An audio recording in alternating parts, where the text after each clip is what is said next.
होली की आत्मा। बचपन से शहर में रहने वाला मनोज इस साल होली की छुट्टियों में अपने गांव दुर्गापुर वापस आता है, जहां उसे देख पूरा गांव खुशी से झूम उठता है। जब गया था तब इतना सा था और अब देखो कितना बड़ा हो गया है। हाँ सरपंच जी, जब मैं गया था तब आप भी बहुत जवान थे और अब देखो कितने बूढ़े हो गए हैं आप।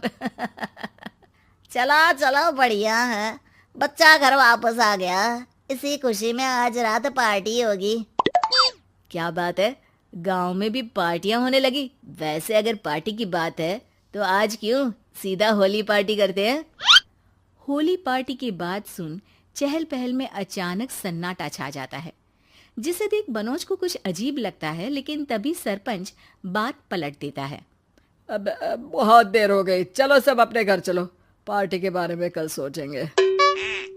मनोज भी मम्मी पापा के साथ घर आ जाता है, पर होली पार्टी और उस पर पूरे गांव की खामोशी वाली बात अभी तक उसके जहन से निकलती नहीं।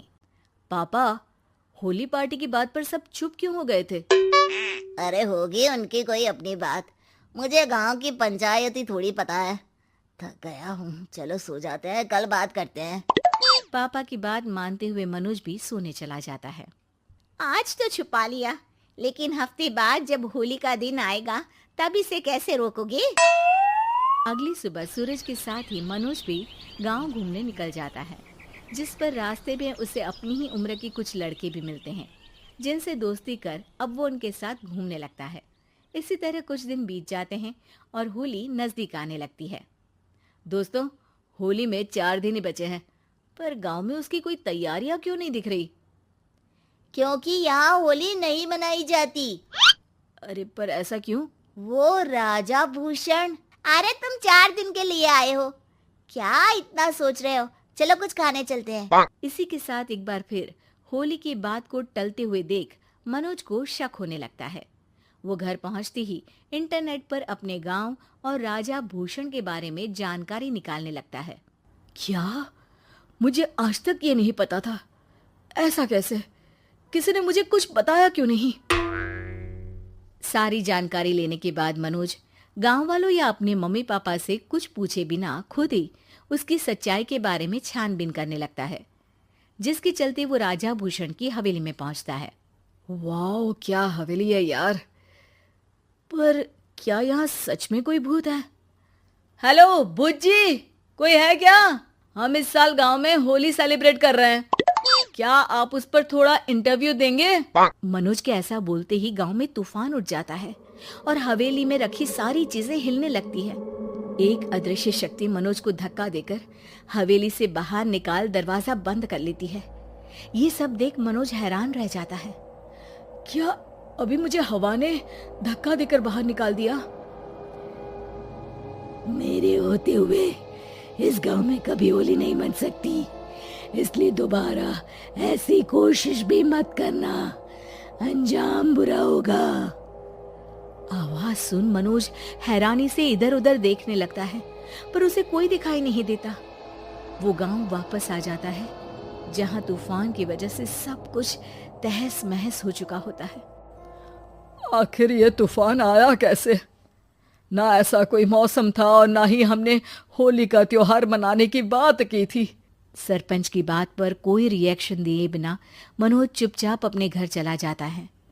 इस तरह देखते ही देखते होली का दिन भी आ जाता है और मनोज रंग लेकर गांव में निकल जाता है, लेकिन गांव पूरी तरह खाली होता है। अरे त्योहार का दिन है, धूमधाम की जगह मातम क्यों मनाया हुआ है? मनोज की आवाज सुन सब अपने घर की खिड़कियां खोल के घर के अंदर से ही उसे वापस जाने के लिए कहने लगते हैं, पर वो किसी की नहीं सुनता। तुझे पहले भी समझाया था, अगर होली खेलने की कोशिश भी की तो अच्छा नहीं होगा। अरे बात मान लो बेटा, तुम्हें सच नहीं पता। मुझे सब पता है। सालों पहले इस राजा ने एक अंधविश्वास फैलाया और आप लोग आज तक उसे मानते आ रहे हो। अरे बेटा, जब तुम पैदा भी नहीं हुए थे उससे भी बहुत पहले से इस गांव पर होली का श्राप है। अगर गांव में होली का त्योहार मनाया जाता है तो प्रलय आना पक्की बात होती है। राजा भूषण इस सब में नहीं मानते थे और त्योहार मनाने लगे, जिसके चलते होली वाले ही दिन पहले उनके बेटे की और फिर उनकी मृत्यु हो गई। तभी से गांव की रक्षा के लिए उनकी आत्मा उस हवेली में रह रही है। सबकी बातें सुन मनोज उलझन में पड़ जाता है।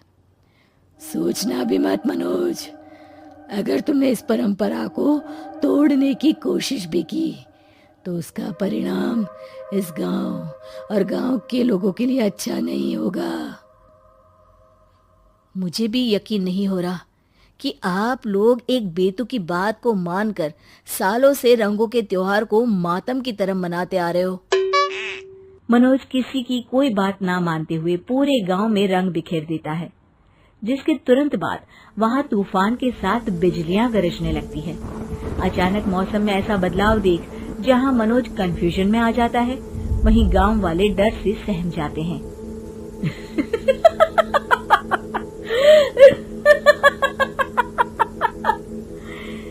इस लड़के ने हमारे जैसे सिर्फ अपने स्वार्थ के लिए नहीं बल्कि पूरे गांव की खुशियों के लिए यहाँ होली मनाई है, जिस वजह से अब इस गांव पर होली का श्राप टूटता है।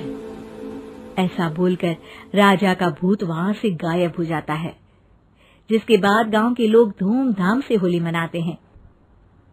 खुशियों के रंग गांव में बिखरे ही होते हैं कि अगली सुबह अचानक मनोज कहीं गायब हो जाता है और एक बार फिर गांव में होली का नया राज शुरू हो जाता है।